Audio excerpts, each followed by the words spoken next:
pequeño, sin embargo, hasta ahorita no se ha dimensionado el tamaño que significa la materia de protección civil. Tengo varios años trabajando en el tema de los desastres y veo que se ha quedado muy corto cuando se habla de la protección civil, cuando se habla de la gestión integral de riesgos. Son términos que apenas comenzamos a entender. Por eso me da mucho gusto saber que la máxima casa de estudios de nuestro estado le haya apostado a formar profesionistas en esta materia. Hasta que comenzaron ustedes, la protección civil se venía desarrollando con mero empirismo. Es decir, la gente participaba dentro de la protección civil simplemente porque no había más a qué dedicarse. Ahora se está perfilando ya esa carrera y me da mucho gusto que sea a través de la máxima casa de estudios. Vamos a hablar sobre el costo de los desastres. Bien sabemos que nuestro país se distingue por ser un país con una cultura reactiva en cuanto a los desastres. Es decir, la parte de la prevención, la parte de la mitigación es muy endeble cuando se habla de protección civil, cuando se habla de la gestión integral de riesgos. Siempre le apostamos como país a reaccionar. Y esto se ha venido repitiendo en la mayor parte de los casos cuando ocurre un desastre en nuestro país. Ya sea un huracán, ya sea un sismo, cualquier tipo de desastre, estamos acostumbrados a reaccionar. Otra de las características que tenemos como país es que siempre contabilizamos el costo del desastre. Saber cuánto cuesta un desastre es fácil porque se guardan las estadísticas. Cuánto costó el huracán Odil está perfectamente documentado, así como otros huracanes u otros desastres que han ocurrido en el país. La plática se llama el costo oculto del desastre, consecuencias psicosociales. Quiero comentarles que escogí el huracán Odil porque nosotros lo sufrimos aquí en Los Cabos el 14 de septiembre del 2014 y fue un parteaguas. El huracán Odil realmente vino a descubrir una vulnerabilidad compuesta de muchas vulnerabilidades que nos puso de rodillas. Nos dio grandes lecciones en cuanto a lo que debemos de hacer para mitigar, para ir eliminando esas vulnerabilidades. Sin embargo, hasta la fecha se ha hecho caso omiso de esas lecciones. No hemos terminado de aprender tantas lecciones que nos dejó Odil. ¿Y por qué lo digo? Porque nosotros ya habíamos de alguna manera experimentado los efectos del desastre.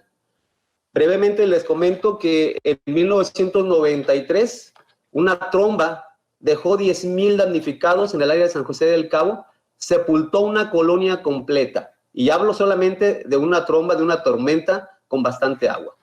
Posteriormente, en el 2001, el huracán Juliet nos dejó incomunicados un mes sin agua, sin energía, y fueron desastres donde realmente los daños se sintieron por las afectaciones mismas del fenómeno meteorológico. En cambio, ahora con Odil vino un nuevo desastre, y yo le llamé el desastre dentro del desastre. Es decir, Odil, como fenómeno meteorológico, nos causó mucho daño en la infraestructura del municipio. Fue el huracán más costoso que nos haya dejado memoria hasta el momento. Pero hay un costo oculto que ese no se cuantifica, que se quedó ahí y que precisamente se da dentro de la psique colectiva, las consecuencias psicosociales que el huracán nos dejó. Porque aquí tenemos que tomar en consideración el comportamiento social dentro del desastre, la psicología del desastre. En el huracán Juliet sí hubo un desastre tremendo, pero la gente tuvo un comportamiento ciudadano bastante aceptable, solidario, trabajó en grupo y juntos pudimos de alguna manera reactivar la economía del municipio. Sin embargo, después de Odil, realmente experimentamos el desastre. Jamás en nuestra vida, los que vivimos el impacto del huracán Odil aquí en Los Cabos, jamás habíamos visto escenas tan trágicas, tan dramáticas. y lo que se desató después del impacto del huracán, desde las palabras de su servidor, fue el verdadero desastre. Y este es el costo oculto que jamás se cuantificó y del cual les voy a platicar hoy. Vamos a hacer una breve semblanza de lo que fue Odil y los daños que ocasionó en la infraestructura. Afectó la red eléctrica, es decir, el 95% de los usuarios de Comisión Federal de Electricidad en el estado quedaron sin energía eléctrica. Obviamente, al no haber energía eléctrica, tampoco se pudo extraer agua de los pozos, así es que tampoco teníamos agua potable. Luego vino el daño a las viviendas. Se afectaron 10,978 viviendas. Muchas de ellas completamente fueron arrasadas, otras resultaron con serios daños, techos volados, bardas caídas, bardas cuarteadas, en fin, fueron los daños que se cuantificaron después de que el huracán nos impactó, y estos datos los pueden encontrar en un documento que hizo la Facultad de Ingeniería de la UNAM. Vinieron meses después a levantar datos y estos son los datos que ellos están arrojando. Las escuelas, 923 escuelas sufrieron daños. Se albergaron a más de 11,000 personas y un punto muy importante a resaltar porque fue todo un reto, se evacuaron 38,000 turistas que en ese momento se encontraban en la zona de Los Cabos. Odil aparece el 10 de septiembre como una depresión tropical frente a las costas de Guerrero y Michoacán. ¿Perdón?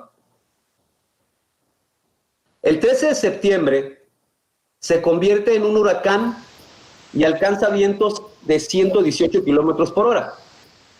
El 14 de septiembre se nos acerca en categoría 4 con vientos de 215 kilómetros por hora y ráfagas de 260 kilómetros por hora.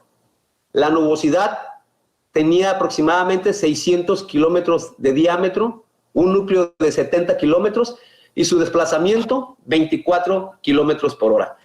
Esas toca tierra, cuando llega aquí a Los Cabos, toca tierra en categoría 3, con vientos de 205 kilómetros por hora y ráfagas de 240 kilómetros por hora. Jamás en nuestra vida habíamos sentido el poder destructivo de los vientos. Era tal la fuerza de los vientos que se generaban pequeños torbellinos durante el impacto del huracán. Era impresionante salir a la calle, nosotros lo hicimos como cuerpo de bomberos, y mirábamos cómo pequeños torbellinos arrancaban de tajo casas completas, volaban techos completos, dentro de las mismas ráfagas que se estaban generando por el huracán. Se disipa como tormenta tropical el 17 de septiembre, y a diferencia de otros huracanes, la cantidad de lluvia fue mucho menor. El poder destructivo de Odil básicamente se debió a la fuerza de los vientos. No cayó tanta agua y eso de alguna manera aminoró el impacto en cuanto al municipio de Los Cabos porque nuestro terreno es sumamente accidentado. Si Odil hubiera traído bastante agua, creo que el nivel de desastre hubiera sido mucho mayor porque tenemos zonas de inundación y básicamente las calles se vuelven intransitables porque son arroyos que destrozan la ciudad en pequeñas islas. En cuanto al alertamiento, este se da el 14 de septiembre a las 5:13 horas. Hay un aviso ya por parte del Consejo Municipal de Protección Civil que declara la alerta amarilla. Aquí en el tema del alertamiento es bien importante hacer una observación. Muchas veces la gente no entiende el concepto de alertamiento. Durante Odil se criticó mucho a las autoridades porque decían, la población decía, que jamás se le alertó, que jamás el gobierno o alguna instancia de protección civil, de seguridad pública o de emergencia alertó de la llegada del huracán. Sin embargo, esto no es así.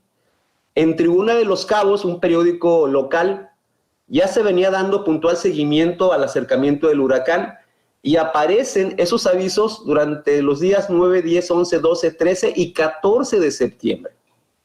La misma radio local, Cabo Mil 96.3, también daba puntual seguimiento desde que era una depresión tropical. Sin embargo, la población tiene todavía una endeble cultura de la protección civil y le apuesta a que esos alertamientos son meros anuncios que no trascienden más allá de una noticia especulativa. Jamás lo toman con seriedad, porque siempre le apuestan al, dijeron, pero aquí nunca pasa nada, no va a llegar, se va a desviar. Y de alguna manera, el mayor grueso de la población siempre le apuesta a que los fenómenos meteorológicos no nos van a impactar. A las 6:14 de ese día, CNA avisaba que el huracán ya era categoría 4 y obviamente esto, para los que nos dedicamos a la atención de las emergencias y los desastres, pues prendió inmediatamente los focos rojos porque sabemos de lo poderoso que resulta un huracán de esta categoría. El alertamiento falló, como les decía, porque la gente es incrédula y ese es un tema que nos debe de preocupar a todos los que nos dedicamos, porque hay que trabajar más con la comunidad, despertando la conciencia social. La gente piensa que es eterna. Es decir, el hecho de ser humano es la primera vulnerabilidad a la que nos enfrentamos. Desde que nacemos ya estamos condenados a morir. Estamos condenados a perder nuestra salud en algún momento. Y esa es una vulnerabilidad que se nos olvida.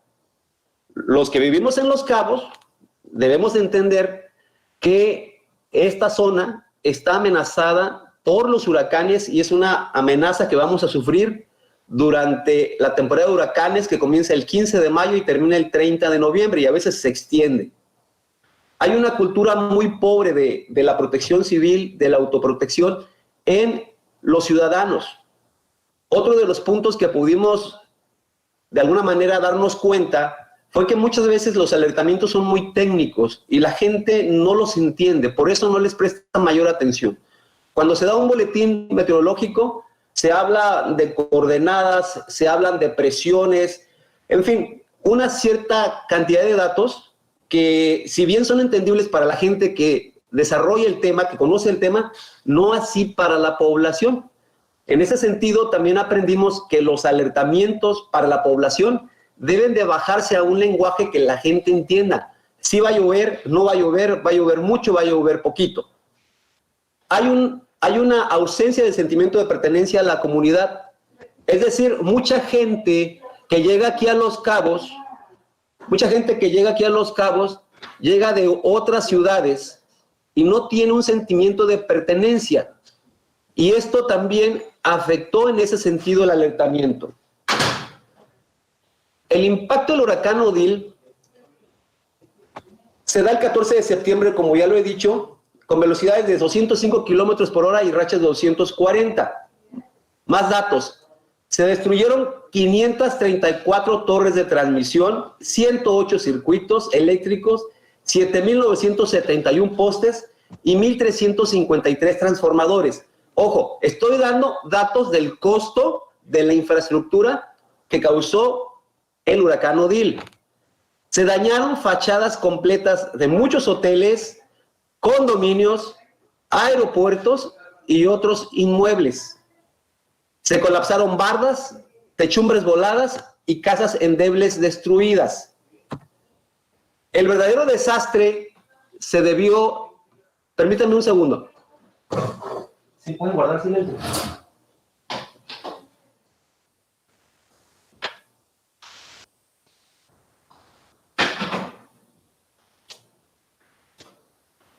Estoy de regreso, espero que... ¿Sí me están escuchando? Fuerte. ¿Sí me escucha? Sí. Bueno, el verdadero desastre comienza cuando se cae la torre de la radio local Cabo Mil. En Los Cabos, para quienes no conozcan, la radiodifusora con más pertenencia o la que más se escucha aquí en Los Cabos es Cabo Mil 96.3. Y la gente, obviamente, cuando hay un fenómeno meteorológico, la utiliza para estar enterándose de cómo va el avance del fenómeno o qué va a pasar. Con las primeras ráfagas de viento, esta antena se cae y nos quedamos sin radio local. Comienza el verdadero desastre. Empieza la ansiedad de la gente porque no hay comunicación, no hay esa información que nos permitiera de alguna manera estar tranquilos para saber qué era lo que teníamos que hacer. Se dañan las telecomunicaciones, no hay teléfono y comienza el verdadero caos. Después de que nos impacta, al no haber electricidad, hubo la necesidad de que grandes comercios donaran los perecederos. Inmediatamente Walmart, Soriana y todas las tiendas grandes que tenemos aquí en la zona invitaban a la gente a que se llevaran lo que se podía echar a perder, como eran los lácteos, las carnes. Sin embargo, esto despierta la ambición de la ciudadanía y comienza el famoso fenómeno de la rapiña. Ese fenómeno de la rapiña se dio aquí por primera vez en Los Cabos.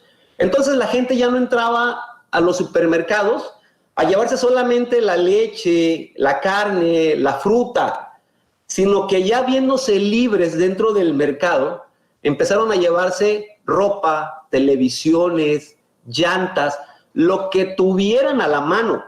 Y esto generó un pensamiento colectivo de rapiña que se fue contagiando entre todos los ciudadanos que estaban yendo a sus mercados, hasta llegar al punto de que posteriormente los comercios fueron robados, rapiñados ya de manera orquestada, porque otro de los puntos débiles que tuvimos durante Odil es que se quiebra el sistema de seguridad pública.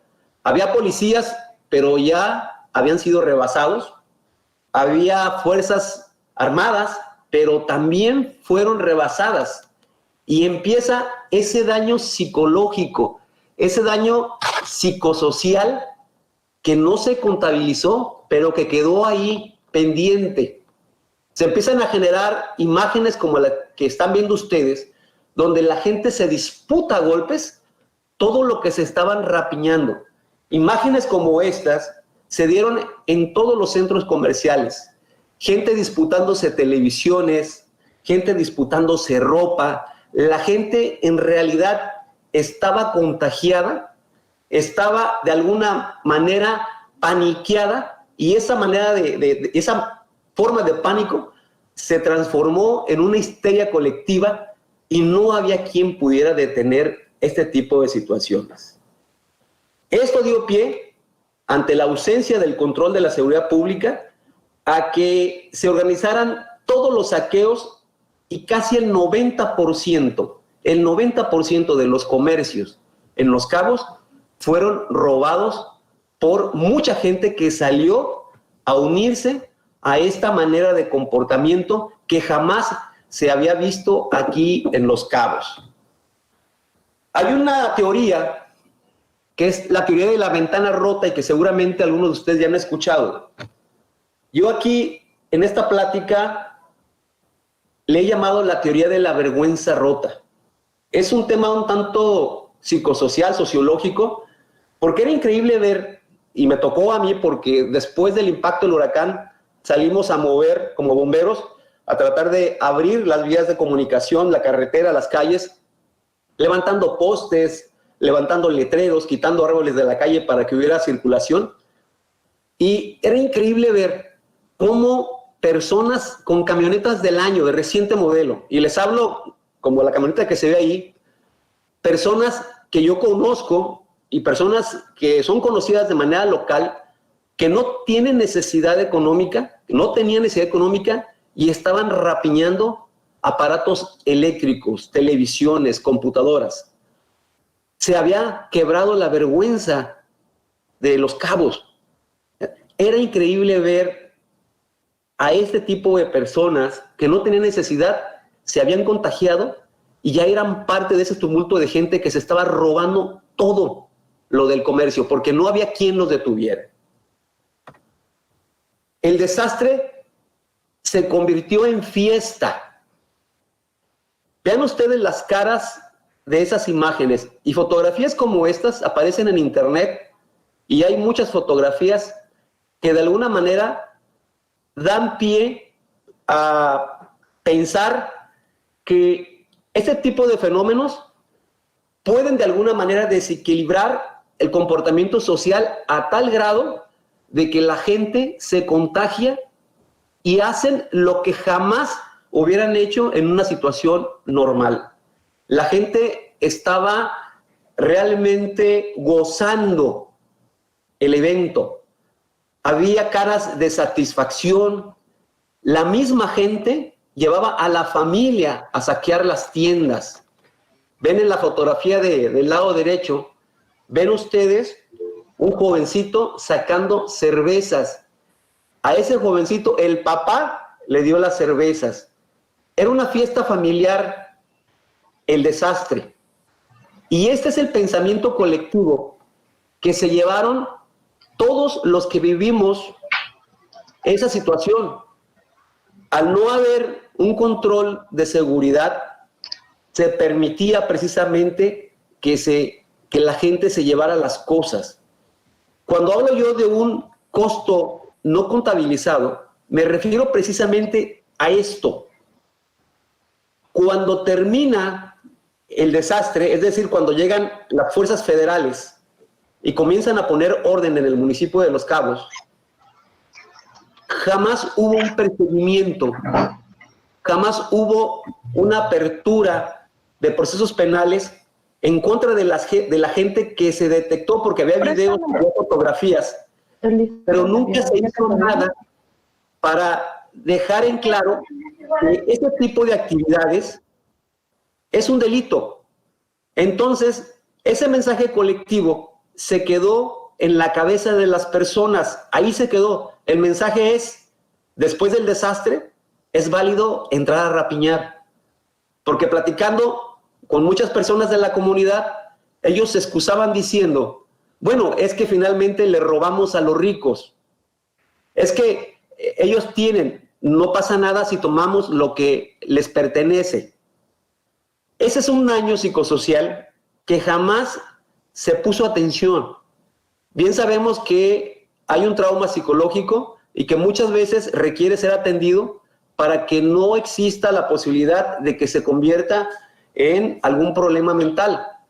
Pero ahorita, en este tiempo, cuando viene un huracán, se empiezan a comentar a través de redes sociales o a través de los amigos, en forma de broma, el hecho de vamos a organizarnos porque después de que pase el desastre vamos a ir a saquear. Y por ahí comienzan en las redes a apartar los Oxxos, a apartar algún mercado, como si fuera parte del botín que trae el mismo desastre. En estas amenazas que hemos tenido últimamente de huracanes, la misma policía se ha dado cuenta de que comienzan a gestarse organizaciones que van a intentar hacer lo mismo que sucedió en Odil. Y esto tiene que ver con el comportamiento social y realmente esto fue lo que causó el desastre dentro del desastre. Porque si hablamos del desastre como tal, es decir, lo que Odil impactó, pues impactó pura infraestructura. No hubo necesidad de hacer esto. Sin embargo, elevó el nivel de desastre el comportamiento de las personas. Les comento brevemente esta parte que llamo yo sonrisas del desastre. En la fotografía que tienen a su mano izquierda, la estación de bomberos, ahí al fondo se ven dos hombres que pasan frente a la estación de bomberos y llevaban un colchón que se habían llevado de una de las tiendas cercanas y llevaban una risa un tanto siniestra. Iban contentos porque lograron un colchón. Hora y media después salimos a dar un rondín y a la salida de Todos Santos nos encontramos a los mismos hombres con ese colchón. Habían caminado varios kilómetros y la sonrisa no desaparecía de sus rostros. Yo no soy sociólogo, no soy psicólogo, pero seguramente hubo una afectación en la mente de estas personas que ni siquiera el cansancio sentían. La sonrisa que vimos cuando pasaron frente a los bomberos era la misma sonrisa que vimos cuando les dimos alcance saliendo hacia la carretera Todos Santos. Es un tema que no se considera cuando se habla precisamente de los daños que ocasiona un huracán. Durante Odil, después del saqueo, se hicieron correr varios rumores.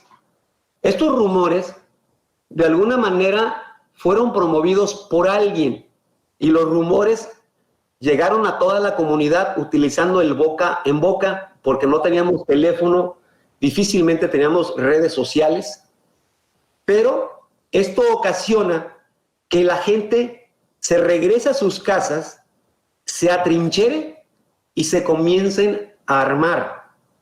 Esa fue la parte psicológica o psicosocial que más daño le pudo haber causado a los Cabos. Los rumores fueron los siguientes. Ahí vienen los cholos. Ese rumor se soltó en la ciudad de Cabo San Lucas, la delegación más grande del municipio y del estado. Ahí vienen los cholos. Los cholos era una pandilla con reputación muy sanguinaria que en aquella época estaba aquí en Cabo San Lucas. Cuando la gente se entera de que esa banda iba avanzando supuestamente casa por casa, robándose las cosas de las personas, violentando mujeres y matando a los hombres, entra una histeria colectiva de tal suerte que entre los vecinos se organizan, cierran entradas a fraccionamientos, entradas a colonias, cierran cuadra por cuadra, se atrincheran y no dejan pasar absolutamente a nadie que no vive en la cuadra, que no vive en la colonia o que no vive en el fraccionamiento. Eso pasó en Cabo San Lucas. En San José del Cabo, que es la cabecera municipal, el rumor fue: se fugaron los presos. Cerca de San José del Cabo está el Cerezo, la penitenciaría, y obviamente ahí se atienden a los presos que están compurgando alguna sentencia y a los más peligrosos. Cuando la gente se entera de que la barda del Cerezo se había caído, entra en pánico colectivo también lo que es la cabecera municipal y se registra el mismo fenómeno que sucedió en Cabo San Lucas. La gente cierra calles, cierra fraccionamientos, cierra cuadra por cuadra, se atrinchera y todos los ciudadanos se arman. Ahí se ven dos fotografías que hablan de estos momentos.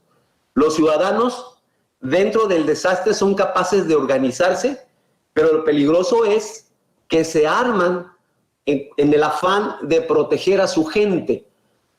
Me tocó participar en el comité de mi colonia y vi cómo la gente sacó machetes, sacó palos de golf, bates de béisbol, armas de fuego, las armas de fuego de todo tipo, desde el revólver hasta el cuerno de chivo, estaban en cada uno de los retenes y no había seguridad pública que pusiera orden. Realmente fueron momentos que estuvieron a punto de generar actos violentos cuando mucha gente tenía que regresar a sus casas y eran detenidos porque tenían que comprobar que vivían en esa cuadra o en esa colonia. Lo importante o interesante de aquí es cómo estos dos fenómenos se dan en ambos lugares con características similares. Y lo que más llama la atención es que eligen un código de comportamiento y de vestimenta muy similar. Las playeras blancas fue el código de organización ciudadana en esos momentos. Toda la gente utilizaba una playera blanca y un distintivo que los identificaba como miembros de las colonias. Era la única forma en que te podían permitir el ingreso a tu colonia o el que no te hicieran daño, porque se gestaron muchos actos de violencia en contra de algunas personas que intentaban introducirse a esos lugares. Lo bueno de Odil fue esa capacidad de organización ciudadana. Si bien es cierto, aquí nos enfrentamos a dos aspectos. Ciertos ciudadanos se organizaron para saquear los comercios, pero también hubo ciudadanos del lado opuesto que se organizaron para protegerse entre ellos. Apareció la parte solidaria de la ciudadanía. Salían a las calles a apoyar a los bomberos, a quitar los árboles. La gente vigilaba su colonia, su cuadra. Salieron a conocer a los vecinos, porque muchas veces vivimos tan apresurados en una vida cotidiana que no somos capaces de saber quién vive a nuestro lado, frente a nosotros. En Odil conocimos a los vecinos. Yo mismo me di cuenta que tenía vecinos. Salí y traté de ver quiénes eran y de qué manera los podía ayudar. Eso fue lo bueno que nos dejó Odil. Como ciudadanía somos capaces de ser solidarios, somos capaces de organizarnos para sobrevivir. La reconstrucción de Los Cabos se llevó a cabo paulatinamente, al principio con propios recursos. Como bomberos tuvimos mucha participación en abrir las principales vías de comunicación, retirar postes, transformadores, quitar árboles, letreros, todo lo que estorbara para que llegara la ayuda. Sabíamos que venía la ayuda federal, sabíamos que venían las brigadas de Comisión Federal de Electricidad y las calles estaban bloqueadas. Así que lo que empezamos a hacer fue precisamente comenzar a abrir esas vías de comunicación para facilitar la llegada de esa ayuda. Otro de los actos que son memorables es que aparece una fuerza ciudadana que es Fuerza Cabo. Les hablo que en este momento no había policía municipal. De hecho, la misma policía municipal y algunos miembros de Protección Civil se contagiaron y también comenzaron a rapiñar los comercios. No quiero decir que todos los policías y que toda la gente que trabajaba en Protección Civil, pero sí hubo mandos que se unieron a esta labor de rapiña y eso terminó por quebrantar la confianza de la ciudadanía que tenía hacia la policía y hacia la gente que manejaba Protección Civil. ¿Qué fue lo que hizo la ciudadanía? Se unió. En estas fotografías aparecen miembros del el Consejo Empresarial de Los Cabos, reuniéndose porque teníamos que seguir adelante con nuestros propios medios. Aquí no teníamos apoyo de la policía municipal y del gobierno. Aquí estábamos puros ciudadanos tratando de poner en pie a Los Cabos. Aparece un movimiento que se llama Fuerza Cabo y Fuerza Cabo comienza a hacer las labores necesarias para poner en pie a Los Cabos. El departamento de bomberos en aquel entonces fue de alguna manera señalado como centro de operaciones, centro de mando, y ahí se congregaban todos los ciudadanos que querían regresar a la normalidad. Hubo mucha gente que llegó al cuerpo de bomberos con su carretilla, con su escoba, pidiendo participar en este proyecto de reestructuración, de apertura, de levantamiento de lo que sería Los Cabos, Cabo San Lucas principalmente. Odil nos dejó muchas lecciones. Esas lecciones lamentablemente no se aprendieron. Esta es la fachada de uno de los hoteles. Muchos hoteles quedaron así, básicamente desnudos, porque se utilizan materiales muy baratos, pero que no resisten la fuerza del viento. Aquí en Los Cabos, curiosamente, estamos en una zona propensa a sufrir los embates de los huracanes, pero el diseño de los edificios, la vestimenta de los edificios, no se calcula para que resistan la fuerza del viento. Y Odil nos lo demostró. Destrozó hoteles completamente. Quebró ventanas, ventanales. Se llevó mobiliario. Una afectación millonaria en el sector turístico. Sin embargo, días después, cuando comienza la reconstrucción, era increíble que los hoteles, los edificios de condominios que habían sido afectados, volvieron a reconstruir con los mismos materiales. La lección no se aprendió. Entonces, estamos de nuevo viviendo esa vulnerabilidad en cuanto a la construcción en el municipio de Los Cabos, porque el próximo huracán, categoría 3, similar a Odil o de mayor capacidad, puede de nueva cuenta hacer fuertes estragos en las construcciones que tenemos en el municipio de Los Cabos. Realmente esas lecciones que nos dejó Odil no se capitalizaron. La normatividad sigue siendo la misma, por ahí hay intentos de hacer un nuevo reglamento de construcción, pero básicamente sigue siendo la misma, y esto genera una vulnerabilidad en cuanto al entorno urbano. El proceso de autoconstrucción es una vulnerabilidad que tenemos en el municipio de Los Cabos y seguramente en la mayor parte de la República Mexicana. El ciudadano de recursos muy limitados pues consigue un lote y comienza a construir, pero construye sin tomar en consideración la zona donde vive. Esas casi 11,000 casas que se destruyeron precisamente porque se hicieron bajo un proceso de autoconstrucción.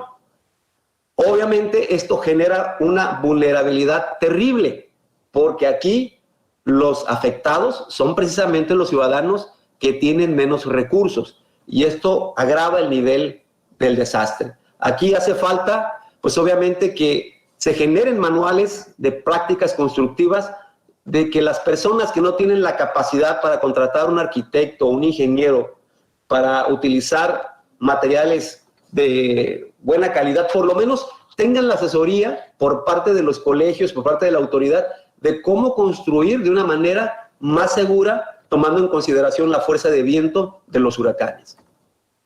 Las lecciones de Odil es en cuanto a los daños que dejó el huracán. Se habló mucho del tema de las fachadas de los hoteles, se habló mucho de lo que representa el riesgo, tanto techo de lámina que tenemos y que fueron volados por las fuerzas de viento del Odil, del huracán. Se habló mucho de que las zapatas no eran las adecuadas, que el tipo de material que se utilizó realmente no resistía la fuerza de los huracanes. Son lecciones en cuanto al tema del daño que se causó en casas, en hoteles, en colonias. Ahí se ve una fotografía donde arrasó completamente una de las colonias en zona de invasión. Sin embargo, se olvida una parte muy importante de la cual vamos a hablar ahorita. El reglamento de construcción es un tema que debería ocupar no solamente al municipio de Los Cabos, sino a todos los municipios, porque actualmente nos regimos a través de un reglamento de construcciones de nivel estatal, es decir, los parámetros de construcción se aplican de manera estándar para todo el estado, pero cada municipio tiene características particulares. En este sentido, se debería de trabajar en un reglamento de construcción particular, uno para cada municipio, tomando en consideración sus características propias. La gente requiere totalmente cambiar esa mentalidad de que es ajena a participar en los programas de protección civil. Se requiere que esos programas de protección civil se trabajen de manera permanente, no solamente cuando se tiene el huracán enfrente, sino que la parte de la preparación, de la cultura de la autoprotección civil esté inmersa en cada ciudadano. No podemos bajar el nivel del desastre si los ciudadanos no participan. De alguna manera, las últimas prácticas que se ha tenido como gobierno es hacer que el ciudadano se ponga en su zona de confort, porque ya sabe que en cuanto viene el huracán, se van a aperturar los refugios temporales y que en ese refugio temporal van a tener la posibilidad de recibir comida, cobijas, y eso hace que el ciudadano se vuelva pasivo, se vuelva un espectador, y esto incrementa el nivel del desastre.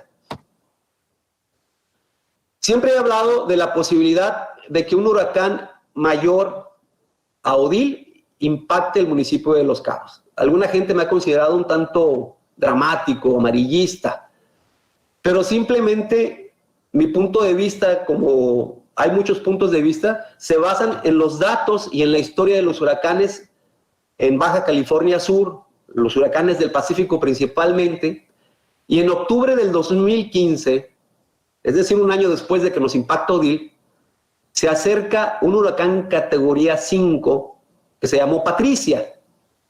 Categoría 5, vientos máximos de 345 kilómetros por hora. Y básicamente venía por el rumbo del huracán Odil. Hasta este momento, Patricia ha sido considerado por los expertos meteorólogos como el huracán más poderoso que ha aparecido en el planeta. Ha roto todos los récords que habían impuesto otros fenómenos meteorológicos. El huracán más grande del mundo. Y lo teníamos en el Pacífico un año después de que nos impactara el huracán Odil. Si ese huracán hubiera impactado la zona de Los Cabos, hubiera sido prácticamente mortal, destructivo, porque ni siquiera nos habíamos recuperado todavía de los efectos del huracán Odile. Afortunadamente, se hace una curva e impacta el estado de Jalisco, allí por la zona serrana, y ahí se destruye. Estaba amenazando Puerto Vallarta, pasa por un lado y hace unas afectaciones en comunidades rurales, pero básicamente quien ayuda a la destrucción es esa cordillera de montañas que tenemos en el estado de Jalisco. Este es el costo del huracán Odile. Fíjense ustedes, esto es lo que costó el huracán Odile al municipio de Los Cabos o al gobierno federal a través del Fonden. 24,000 millones de pesos. 24,000 millones de pesos. Una cantidad exorbitante de dinero. Ese es el costo del desastre. Ese es el costo del huracán Odile. Esto es lo que muchos ciudadanos pagamos por no tener planes de prevención, planes de organización en sí, para poderle hacer frente a los desastres y poder mitigar esos riesgos que aquejan a todas las poblaciones. Aquí llegamos al final en cuanto al coste que tuvo el huracán Odile. 24,000 millones de pesos. Pero, ¿qué hay de ese costo oculto del desastre? Que mucha gente no lo considera así y que no lo queremos ver porque ni siquiera aparece dentro de los planes de atención al desastre. Se atiende la infraestructura eléctrica, la hidráulica, la de comunicaciones y se invierte dinero para mejorar el sistema. Pero ¿qué pasa con el daño psicosocial? Porque no podemos negar que todas esas personas que participaban en los saqueos, todas esas personas que sufrieron la rapiña, los comerciantes, todas las personas que se atrincheraron porque no había energía eléctrica, porque no había seguridad, entraron en un daño psicosocial que jamás se mencionó. No hay ni siquiera una mención mínima del daño del desastre. ¿Qué pasa con ese daño psicosocial? No se considera porque ni siquiera se tiene la capacidad de entender que existe. Yo no he visto ningún plan de emergencias de la ciudad o de algún estado que considere un plan de atención al daño psicosocial. Sí lo hay para la infraestructura, pero no en cuanto a la psique colectiva. Y entenderemos que si nosotros somos víctimas de un incidente, hay un estrés postraumático como persona. Bueno, la sociedad también tiene un estrés postraumático y ahorita se vive. Es increíble que muchas personas, en cuanto se nubla, ya están llamando al cuerpo de bomberos con la voz quebrada, preguntando si viene el huracán tan fuerte como Odile. Personas que ya están pensando en comprar un boleto de avión para abandonar Los Cabos ante el temor de que se vuelva a registrar situaciones como las ocurridas después del huracán Odile. Hay un daño psicológico invisible y es bien importante considerarlo porque como comunidad vamos a bajar el nivel de desastre, que al final esa es una misión, ese es el objetivo que buscamos los que nos dedicamos a la administración del desastre, bajar el impacto del desastre, mitigar cuando la sociedad está enferma, cuando hay una afectación psicológica social por el impacto de los huracanes, por el impacto de algunos eventos desastrosos. Y aquí me refiero solamente a los huracanes, pero también sucede cuando cuando nos impacta un sismo. Aquí no nos ha impactado de manera dramática, pero en otras partes de la República, como la Ciudad de México, otros estados, la gente que sufre o es partícipe o sufre las consecuencias de un sismo, obviamente que también tiene un estrés psicológico, tiene consecuencias que de alguna manera se convierten en problemas mentales. No lo creemos, pero ahí está. ¿Qué es lo que sucede cuando nos vemos amenazados por un fenómeno meteorológico o un evento calamitoso genera pánico. Ese pánico es la reacción de miedo aguda. Y eso nos hace sentirnos atrapados, indefensos. Muchas veces la gente que está viviendo una escena de pánico piensa que no existe liderazgo ni gestión efectiva. Eso lo vivimos aquí en Odil. La gente pensaba eso, que no había liderazgo, y creo que estaban en lo cierto. Realmente cayó todo el sistema organizacional que teníamos como municipio y no había liderazgo, no había gestión. Por eso el nivel de pánico se incrementó. La gente pensó que no habría recursos para todos y de alguna manera pues se dispensa el hecho de que hayan salido a rapiñar o a buscar cómo llevar recursos para sobrevivir, generado precisamente por la aparición del pánico. La gente adoptó un comportamiento irracional, y es que era irracional, y ver las caras de la gente y ver gente conocida con la que platicabas y preguntas, bueno, ¿por qué estás haciendo esto? Y las respuestas tan esquivas que daban, era increíble, no estaba razonando esa gente. Obviamente pensaban en lograr su seguridad personal y familiar. Viene el tema de las trincheras, la gente se atrincheró y peleó por lo que consideró le iba a permitir supervivir. Esas son consecuencias del pánico, y ahí están retratadas en muchas fotografías en internet. Ustedes te quieren en Google Odil, en Los Cabos, y les van a salir una cantidad de fotos increíbles, generadas precisamente porque la gente fue presa del pánico. Hablar del pánico también es hablar del estrés, ese estrés que de alguna manera nos predispone a estar preocupados. El estrés en sí, bien sabemos que causa traumas psicosociales y en la psique de la persona, pero también hay dos vertientes, depende de la persona. Es decir, cuando se tiene el estrés puede ser para bien o para mal. Si es para bien, mejora la resiliencia, esa capacidad de recuperación, eleva el rendimiento, y también depende del apoyo que tiene por parte de la familia o de algún profesional. Pero también puede ser a la inversa. Una persona estresada que no tiene estas características, pues obviamente va a ser víctima de la crisis, del desastre. La angustia, esta emoción humana anticipada que se dispara por factores estresantes, que ya sabemos que nos genera mucha ansiedad, intranquilidad, nerviosismo, falta de concentración, dificultad para dormir. Les menciono estos conceptos, estos elementos de la psicología, porque realmente esto afectó a la gente que vivimos el evento del huracán Odil. Yo preguntaría, ¿ustedes se han enterado si existe algún programa de atención psicológica para personas después del desastre? Difícilmente. Nosotros no lo hemos visto. Para mí en lo particular, como para otras personas, ha sido un daño que quedó de manera permanente en la psique colectiva. De acuerdo a la OTAN, la Organización del Tratado Atlántico Norte, dice que los propensos a sufrir consecuencias psicosociales, obviamente son las clases vulnerables.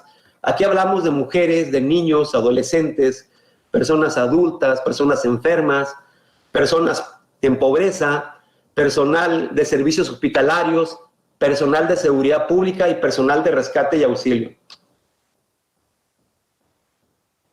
Muchas veces pensamos que solamente tienen el derecho a sentirse damnificados las personas que sufren las consecuencias del desastre, y pocas veces pensamos que también somos damnificados los que estamos de este lado, la gente que presta el servicio de rescate, de auxilio, inclusive la misma policía, inclusive el mismo personal de protección civil, deben de ser considerados de alguna manera como afectados psicológicamente, porque somos humanos, no nos podemos apartar del grosor de la población. Si bien es cierto tenemos una función primordial, también es cierto que somos seres humanos y que también nos vemos afectados, ya sea en nuestra persona o en nuestra familia. Así que la afectación psicológica se vive en cadena. No solamente es para los sobrevivientes, sino también para turistas y visitantes. Hablábamos en un principio que en Los Cabos se tuvieron que evacuar 38,000 turistas. También se ve afectado los socorristas, las autoridades, los administradores de desastre, los familiares de estos. La afectación psicológica viene en cadena, no solamente afecta a un grupo especial de personas. De acuerdo a la OTAN, ellos consideran que después de un desastre, el 80% de la población se afecta psicológicamente en diferentes grados. Ojo, el 80% de la población. Y dice que del 15 al 40% experimentan una angustia moderada, del 20 al 40% un trastorno mental y del 0.5 al 5% un trastorno a largo plazo. Estos datos deben de interesarnos como administradores de la emergencia, ver el desastre o la emergencia de manera integral, no solamente en cuanto a la afectación de la infraestructura, sino también en cuanto a la afectación psicosocial, psicológica. ¿Qué va a pasar con esa gente que sufrió ese daño emocional? Si no se atiende, va a ser una vulnerabilidad que se va a sumar a otras vulnerabilidades y en un momento determinado va a hacer que el nivel de desastre, el impacto aumente considerablemente. También la OTAN dice que el 75%, son estimaciones, el 75% puede recuperarse sin ayuda profesional, pero de un 25 a un 40% pueden tener problemas de salud mental a largo plazo. En México regularmente no tenemos la cultura de ir al psicólogo. En México ir al psicólogo, en la mayor parte de la población, ir al psicólogo significa estar loco. Esa es la cultura que tenemos acerca de la salud mental. Si eso lo tenemos en cuanto a lo particular, ustedes se pueden imaginar en cuanto a lo colectivo. O sea, ¿qué gobierno, qué instancia le apuesta a atender el daño emocional que se causa por los desastres? Tenemos que buscar una resiliencia psicosocial. Ya hemos hablado, tal vez, y ustedes lo conocen perfectamente, lo que es el término de la resiliencia. En ese sentido, aquí es la capacidad de individuos, familias, comunidades, las instituciones, para anticipar, resistir y participar juiciosamente con eventos o experiencias catastróficas, activamente dar sentido a la adversidad con el objetivo de mantener la función normal o regresar a ella en el menor tiempo posible. La parte de la resiliencia es un concepto que se ha manejado a nivel internacional y es la aspiración a través de la ONU, a través de diferentes dependencias, de lograr comunidades resilientes.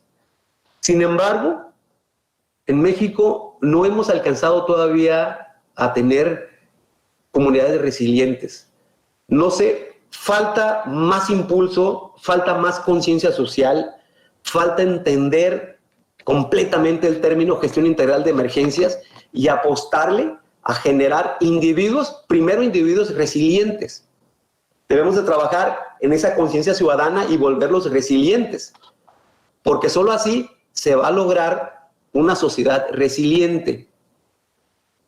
Urge un plan de respuesta psicosocial a las necesidades de las personas afectadas por las emergencias, incidentes mayores y desastres. O siendo honesto, yo no he visto un plan de esta naturaleza en ninguna parte cuando hablamos de los planes de emergencia de protección civil. Sí lo hay en cuanto a cómo levantarnos rápidamente, en cuanto a la infraestructura, pero no en cuanto al costo psicológico que tienen los desastres. Lo máximo que hemos alcanzado, y eso sí, porque he tomado algunos cursos, es hablar del estrés postraumático y sobre todo el trabajar sobre la afectación psicológica de los operadores de los servicios de emergencia. Sin embargo, en cuanto a lo colectivo, distamos mucho de lograr a lo que aspiramos como país, tener una comunidad resiliente. Por último, quiero compartirles, si me permite, doctora y maestro, tu servidor ha escrito un libro que se llama Huracán Odil, la noche de las playeras blancas. Es un libro que recientemente presenté a la comunidad, que ha tenido bastante aceptación. Aquí en este libro hago un recuento de todo lo que aconteció en Odil, antes, durante y después, desde la perspectiva de su servidor, contiene anécdotas que vivieron los bomberos durante los rescates de la misma gente que fue afectada. Hago un análisis de lo que es la vulnerabilidad. La vulnerabilidad es un tema que se debe estudiar y se debe trabajar para bajar el impacto de los desastres. Lo dejo ahí, lo hice y quiero invitarlos a ustedes que son los próximos profesionistas en el tema a que escriban. Miren, hay muchos países que se interesan en recopilar información y escriben acerca de los desastres en su país. Aquí solamente la UNAM hace lo propio. He visto por ahí algunos reportajes, pero lo sacan a manera de reportaje, de datos muy genéricos, pero no he visto más allá la producción de contenidos que inviten a la población a prepararse, a autoprotegerse. Creo que México requiere profesionistas como ustedes, ingenieros en protección civil y desastres, pero que también participen en generar contenidos que ayuden a educar, a concientizar a los ciudadanos. Les dejo este libro. Si están interesados, con todo gusto nos ponemos de acuerdo para hacérselos llegar. Quiero agradecerles el tiempo que me prestaron, la invitación que hizo la doctora, el maestro. Muchísimas gracias por permitirme compartir con ustedes estas experiencias de los daños ocasionados por Odil en cuanto a la psique colectiva. Muchas gracias.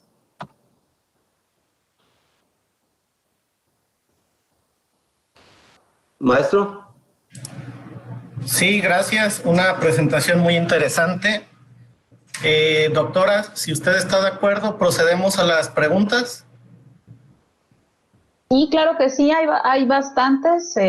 Adelante, si quieres dilas tú, Miguel, y para que se las digas al comandante y pues nos las responda con mucho gusto. Sí tiene bastantes preguntas. Gracias. Muy bien, muchas gracias.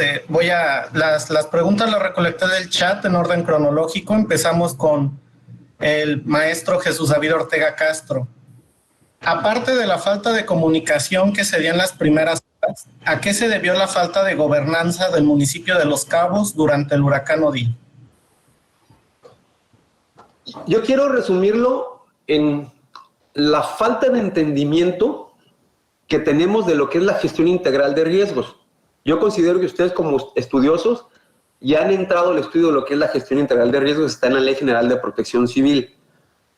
Miren, protección civil es tan importante que las funciones de protección civil, la persona o personas que operen el sistema de protección civil deben ser personas que estén capacitadas y entrenadas en el tema de la gestión integral de riesgos. No se puede colocar a otra persona por simpatía política en posiciones tan importantes de decisión que en un momento determinado van a hacer que un sistema funcione o no funcione. ¿Qué es lo que pasa? En ese momento teníamos un sistema municipal de protección civil muy endeble. Es decir, no se entendía la función de la protección civil, no se tenía un plan de atención a la emergencia. Se dejó al ahí se va, se dejó a la apuesta de que el huracán se iba a desviar. Días antes del huracán Odil, hubo por ahí otro huracán que nos tocó la puerta, pero en los últimos momentos nos dio la vuelta y no nos impactó. Y le apostaron a que Odil iba a hacer lo mismo. Y esto no se puede dejar simplemente al azar. Como comunidad debemos de entender la importancia de la protección civil, lo importante que resulta tener gente preparada en el tema, sobre todo en la toma de decisiones.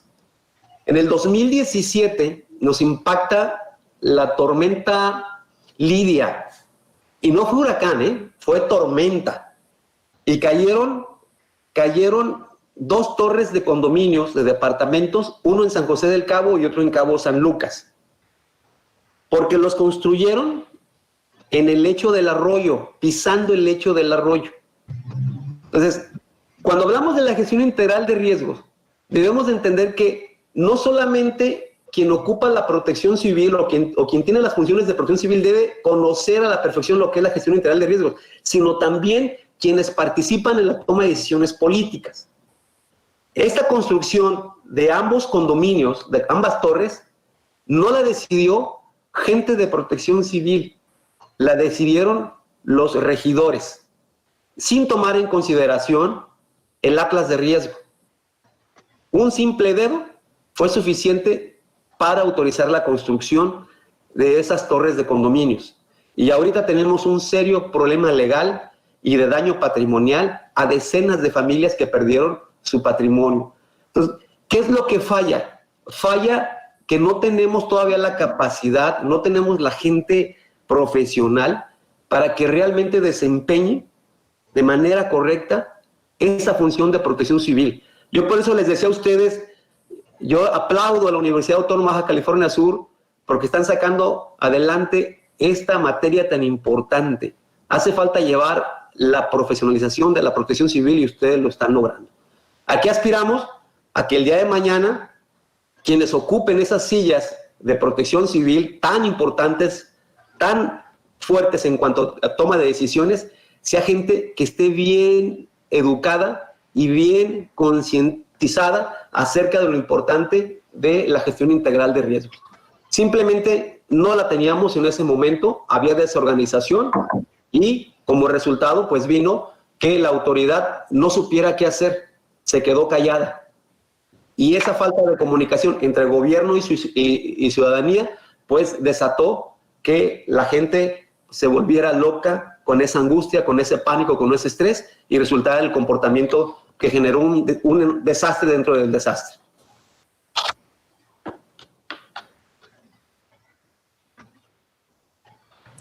Perdón, muy bien, gracias. Continuamos con la siguiente pregunta de Marta Castro. Tiene dos preguntas. Si quiere, le formulo la primera. ¿Qué sugerencias puede darnos para trabajar con niños y adolescentes desde la escuela a manera de prevención y ya no solo el antes, durante y después de un huracán como desastre natural y los riesgos, ahora desde un enfoque de comportamiento social? ¿Qué trabajar desde el aula? Me encanta esa pregunta. Y es una recomendación, inclusive había estado leyendo literatura acerca de lo que están haciendo en otros países en el tema de resiliencia, y la misma OTAN hace una recomendación a los países, les dice, incluyan a las escuelas, son un papel fundamental, tienen un papel fundamental en la resiliencia social, comenzar desde pequeños. Tiene que haber una materia o programas permanentes desde que el niño entra a la escuela para generar ciudadanos resilientes. No tenemos que esperarnos a que sean adultos, porque entonces ya es difícil educarlos en el tema de la resiliencia. Debemos aprender a que la resiliencia en un ciudadano es el factor clave para evitar los incidentes, primero las emergencias, los incidentes, y ya en su colectivo bajar el nivel de los desastres. Deben de establecerse programas de enseñanza, de gestión de riesgos, obviamente acorde a la capacidad del sector escolar a los que se dirijan, pero deben de ser permanentes, no se deben de dejar al ahí se va o simplemente hacer mención en algunas de las materias. Si realmente queremos aspirar a una ciudadanía, a un país resiliente, tenemos que empezar desde los niños. Es la única manera. No lo vamos a lograr de la noche a la mañana. Pero imagínense ustedes que si comenzamos en esta generación trabajando con la resiliencia y con la gestión de riesgos integral con los niños ahorita, esos niños en 10, 15 años, cuando se vuelvan adultos, su mentalidad va a ser totalmente diferente. Ahorita estamos batallando porque estos temas pues no eran parte del programa escolar de nuestra generación. Lo aprendimos ya cuando nos dedicamos de lleno a ejercer una labor como esta. Pero considero que el sector escolar debe de tener una participación muy activa de la mano con Protección Civil para generar programas permanentes. Y bueno, va un poco de la mano la siguiente pregunta, la segunda pregunta de Marta Castro. ¿Cómo contribuir a la recuperación emocional de los niños, niñas y adolescentes después de un desastre, pero no como plan o programa establecido? Como operadores de los servicios de emergencia, y aquí entran ustedes como futuros administradores del desastre, debemos de tener la capacidad o la capacitación en el tema de los primeros auxilios psicológicos. Esta materia, primeros auxilios psicológicos, se está dando principalmente a los prestadores de servicios de emergencias, porque quienes tienen el primer contacto con las personas que sufren la emergencia o el desastre, regularmente son los prestadores de servicios de emergencias, pero también muchas veces lo son los familiares. Y aquí es muy importante que se incluya no solamente a los prestadores de servicios de emergencia, sino también a la familia, así como de alguna manera estamos obligados, prehospitalarios, saber cómo detener una hemorragia, cómo dar el RCP, también debemos estar obligados o concientizados a saber primeros auxilios psicológicos. Y esto nos va a permitir, de alguna manera, tener esa plática de auxilio mental hacia la persona. Muchas veces cometemos el error tratando de ayudar a una persona que ha sufrido un estrés postraumático, que tiene un trauma emocional en el momento, diciéndole ciertas palabras que lo único que hacen es ponerla más angustiada y agravar la situación mental. Por esa razón, ya un grupo de psicólogos, de hecho tenemos un compañero que está por terminar su doctorado, él es bombero paramédico, psicólogo en la Dirección Municipal de Protección Civil y Bomberos de Zapopan, está próximo a terminar su doctorado, y uno de los temas principales que él toca es esa parte de los primeros auxilios psicológicos. Cómo atender a una persona inmediatamente de que ha sufrido un daño emocional. Necesitamos estarnos capacitando en este sentido también, no solamente en cómo reaccionar a la emergencia en sí, sino también en cuanto a las emergencias emocionales. Muy bien, muchas gracias. Continuamos con la pregunta de Paulina Ruiz. Ya sabemos que los huracanes son fuertes. ¿No se debería exigir que las nuevas estructuras se construyeran con materiales correctos para así evitar más desastres? Desde luego que sí. Hay normas oficiales mexicanas que enuncian al respecto las medidas que se deben de considerar. Inclusive les comento que antes de Odil, las referencias que se utilizaban para construir, para calcular la resistencia de los vientos huracanados, eran las referencias de Comisión Federal de Electricidad. Bueno, pero después de Odil, después de que se le cayeron cientos de torres eléctricas, tuvieron que modificar esas referencias y subirlas de nivel. Pero esto solamente lo hizo Comisión Federal de Electricidad. Es decir, ahora sus estándares para calcular la fuerza, la resistencia de los vientos en las torres es mucho mayor. ¿Qué es lo que nos hace falta? Precisamente establecer en la reglamentación, en la normatividad, que se calcule o se diseñe acorde o tomando en consideración la fuerza de los vientos. Aquí en Los Cabos, una amiga, una arquitecta, Nora Alvarado, escribió al respecto, también del huracán Odil, y escribió un libro que se llama Diseño, el diseño desde la perspectiva de los huracanes en cuanto a la fuerza del viento. No recuerdo exactamente el título, pero ella hace esa observación de cómo se debe diseñar, cómo debemos, a la hora de construir, tomar en consideración las posibles ráfagas de viento que pueden impactar la infraestructura de nuestra construcción. Hay mucho trabajo que hacer, hay mucho trabajo pendiente, y esto yo creo que nos debe de corresponder realizarlo a todos. Gracias. Continuando con la pregunta de Vanessa Mora. Además de que usan materiales no adecuados para soportar vientos, permiten construcción en zonas de riesgo. Me imagino que en Los Cabos ya están identificadas estas zonas. ¿Por qué permiten la construcción? También aquí se debería exigir que se respeten los reglamentos. Y además pregunta si los datos que ha proporcionado provienen del municipio de Los Cabos. Sí, provienen del municipio de Los Cabos los datos. Y vuelvo a invitarles, está disponible en PDF un estudio de daños realizado por la Facultad de Ingeniería de la UNAM. Está muy, muy detallado. Creo que para su carrera les puede servir bastante. Lo pueden descargar de la página de la Universidad Autónoma de México. ¿Por qué se permiten? Es un tema social que ya tiene décadas que está de alguna manera generando esa vulnerabilidad aquí en Los Cabos. Es un tema social, un tanto político, porque en un principio los actores políticos o ciertos actores políticos usaban de botín político el hecho de agrupar personas para que se asentaran en la zona de Arroyo y hacer presión para que el gobierno les permitiera o lo obligaran a conseguir tierras con los ejidatarios. Pero los ejidatarios obviamente se resistían a vender sus tierras y se ha convertido en un ciclo vicioso. Tan pronto como los ejidatarios venden tierras para abrir nuevas colonias, esas zonas de invasión se vuelven a llenar con personas que están llegando al municipio de Los Cabos. ¿Ya? Y muchas veces hay personas que no tienen necesidad, ojo, de vivir en zonas de arroyos. Son personas que ya tienen sus casas construidas en otros lugares, en otras colonias, sin embargo lo usan como un modus vivendi. Saben que si están ahí como invasores, tentativamente en un momento determinado, les van a dar otro pie de casa u otro terreno en una mejor zona y lo utilizan. Es un factor social difícil de erradicar. Y esta parte ya cae en el tema político. En el tema político, obviamente, tiene que ver la protección civil ahí.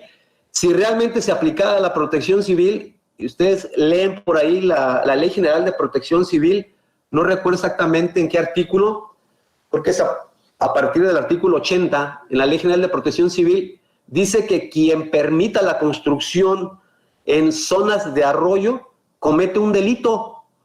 Pero ahí está en la ley. Entonces, el hecho de que esté en la ley tendría que ser suficiente para que se evitara con la construcción de viviendas de este tipo en zonas de riesgo. Pero no es así.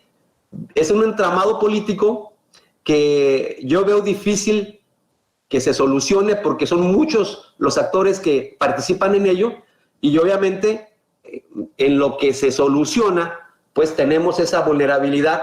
Hay aproximadamente unas 20,000 familias entre San José del Cabo y Cabo San Lucas que están asentadas en lechos de los arroyos. Y lo peor, hay complejos habitacionales que están en zona de riesgo. Y lo peor, hay edificios turísticos que se han construido en zonas de arroyo tratando de ganarle terreno al arroyo, construyendo muros, pretendiendo modificar los cauces de los arroyos. Ya Lidia nos demostró que no se puede, sin embargo, sigue esa misma práctica. Es donde yo les digo que les hace falta una conciencia mayor en cuanto a la gestión de riesgos. Si no la tenemos, vamos a seguir poniéndonos en riesgo. Gracias. La siguiente pregunta de la doctora Erika Torres. En Odil se observó un fenómeno solidario. Como usted comenta, ¿considera que en la pandemia que estamos viviendo ahora también se ha manifestado esta solidaridad? No, curiosamente ha sido a la inversa y es otra parte de este comportamiento social que debe ser estudiado. Primero, como yo les decía, tenemos una vulnerabilidad como seres humanos. ¿Quién el año pasado se iba a imaginar que íbamos a estar encerrados, usando cubrebocas, guardando la sana distancia? Nadie. Sin embargo, si recorremos la historia, no es la primera pandemia que sufrimos. Ya en la historia del mundo se habían registrado varias pandemias, pero se nos olvidó. Llega esta pandemia y lejos de generar solidaridad, voy a hablar de dos tipos de temas. La solidaridad que se vio en esta pandemia fue en un inicio hacia el sector médico, porque los médicos y enfermeras, paramédicos, se quejaban de no tener los implementos necesarios para atender los casos de personas contagiadas con COVID. En ese momento hubo solidaridad, es decir, mucha gente ofreció ayuda, fuimos receptores de mucha ayuda, se nos hicieron llegar equipo prehospitalario que repartimos en varios hospitales del estado, las cápsulas, las caretas, en fin, sí hubo esa parte solidaria en un principio por parte de la gente, pero cuando crece el nivel de contagio, desapareció esa solidaridad y fue desplazada por un comportamiento irracional. La gente comienza a estigmatizar a la gente que tiene síntomas de COVID. Inclusive los mismos cuerpos de bombero y de auxilio nos sentimos amenazados porque la gente, en ese afán de supervivencia, desplaza esa solidaridad al hecho de querer sobrevivir. Y esto genera una situación un tanto tensa. Es decir, esta parte del comportamiento social sí fue solidario en su principio y luego bajó a un nivel de repudio hacia las personas contagiadas por COVID. La parte de supervivencia tiene un factor muy importante en cuanto al comportamiento ciudadano. Si no me afecta, yo puedo ser solidario. Si me afecta, entonces esa solidaridad puede desaparecer como sucedió en la pandemia. Gracias. La siguiente pregunta de Carlos Galván. ¿Cree que fueron más robos por los daños psicosociales en el Estado o los costos del desastre? Yo creo que el daño mayor fue por el comportamiento social, definitivamente. Porque no solamente robaron la mercancía, y tengo que decir robaron porque no se puede hablar de otra manera, dañaron los inmuebles. O sea, dañaron los inmuebles, rompieron y fue una cantidad de daño impresionante lo que sucedió.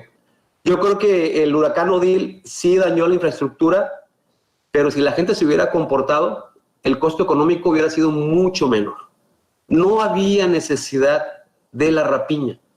Lo que dio al traste en ese momento fue la falta de comunicación y que fue aprovechada por personas organizadas para generar el desastre. De alguna manera fue un desastre generado más por la conducta humana que por el mismo fenómeno meteorológico. Muy bien, muchas gracias. Creo que ya tenemos un poco justo el tiempo. Le cedo la palabra a la doctora Erika. Perdón, se me olvida activar el micrófono. Pues muchas gracias, comandante, por su conferencia. Es muy interesante y siempre es un gusto escucharlo. Ya hemos tenido la oportunidad de estar con usted, tanto el maestro Miguel como algunos alumnos que también están aquí. Espero que les haya a todos gustado la presentación. Siempre vemos la parte del desastre nada más por los daños materiales, pero en realidad estamos viendo que esto es algo muchísimo más serio y que poco a poco esto va teniendo ya una mayor importancia, va teniendo mucha importancia, y para nosotros esto es muy importante tomarlo en cuenta por justamente lo que dijo el comandante, ¿no? Por lo que estamos tratando de hacer, que es formar gente profesional en esta área. Justo Senapred, cuando se hizo la revisión del programa, nos hizo mucho hincapié y mucho énfasis en de que, oigan, qué bueno que están haciendo esto, qué buena iniciativa han tenido, y bueno, pues eso es lo que nos está motivando. Por los tiempos, lo único que puedo decirles es agradecerles. Espero que nos sigamos viendo. Tienen mi correo electrónico etorres@waps.mx, en donde si ustedes tienen algún tema de interés, podemos estar haciendo estos seminarios, porque, bueno, para nosotros es la forma de comunicarnos ahorita y de alguna manera tener contacto con los alumnos que vean otra serie de necesidades, de que vean otros puntos de vista aparte de lo que tenemos los profesores y la comunidad en general. Les agradezco mucho a todos su asistencia nuevamente en nombre del doctor Alfredo Flores Irigoyen, que siempre anda muy ocupado. Comandante, no sé si quiere decir algo antes de despedirnos, y por mi parte pues es todo. Gracias y espero verlos muy pronto.